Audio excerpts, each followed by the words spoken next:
mass shooting here in the United States. The president saying these have become all too routine, saying that thoughts and prayers are no longer enough. Here comes the president.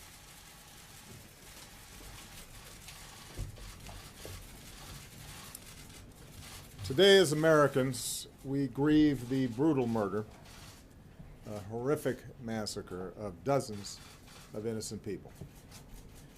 We pray for their families who are grasping for answers with broken hearts. We stand with the people of Orlando who have endured a terrible attack on their city. Although it's still early in the investigation, we know enough to say that this was an act of terror and an act of hate.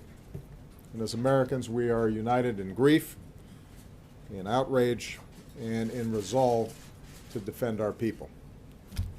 I just finished a meeting with FBI Director Comey and my Homeland Security and National Security advisors. The FBI is on the scene and leading the investigation in partnership with local law enforcement. I've directed that the full resources of the federal government be made available for this investigation. We are still learning all the facts. This is an open investigation.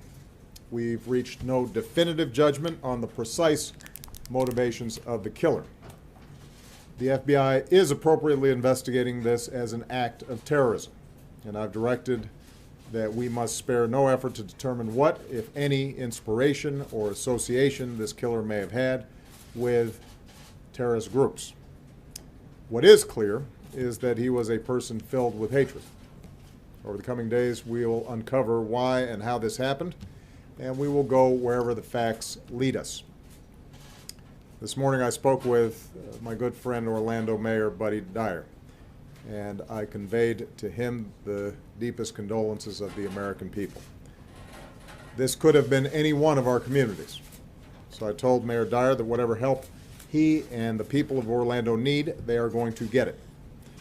As a country, we will be there for the people of Orlando today, tomorrow, and for all the days to come. We also express our profound gratitude to all the police and first responders who rushed to harm's way. Their courage and professionalism saved lives and kept the carnage from being even worse. It's the kind of sacrifice that our law enforcement professionals make every single day for all of us, and we can never thank them enough. This is an especially heartbreaking day for all of our friends, our fellow Americans who are lesbian, gay, bisexual, or transgender. The shooter targeted a nightclub where people came together to be with friends, to dance and to sing, and to live. The place where they were attacked is more than a nightclub. It is a place of solidarity and empowerment where people have come together to raise awareness, to speak their minds, and to advocate for their civil rights.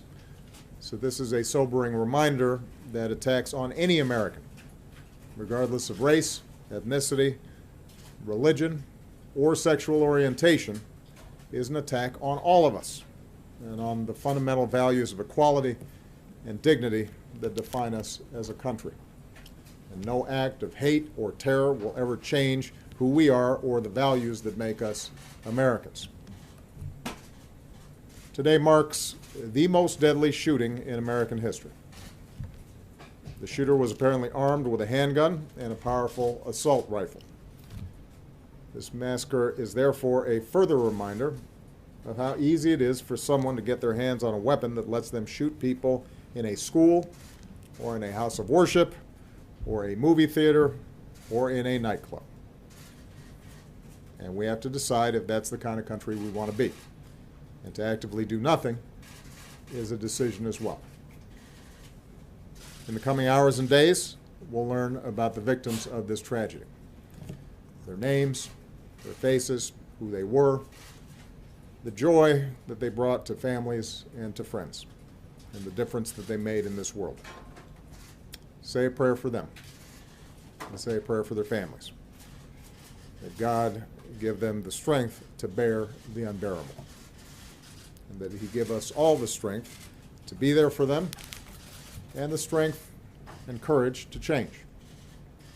We need to demonstrate that we are defined more as a country by the way they live their lives than by the hate of the man who took them from us. As we go together, we will draw inspiration from heroic and selfless acts.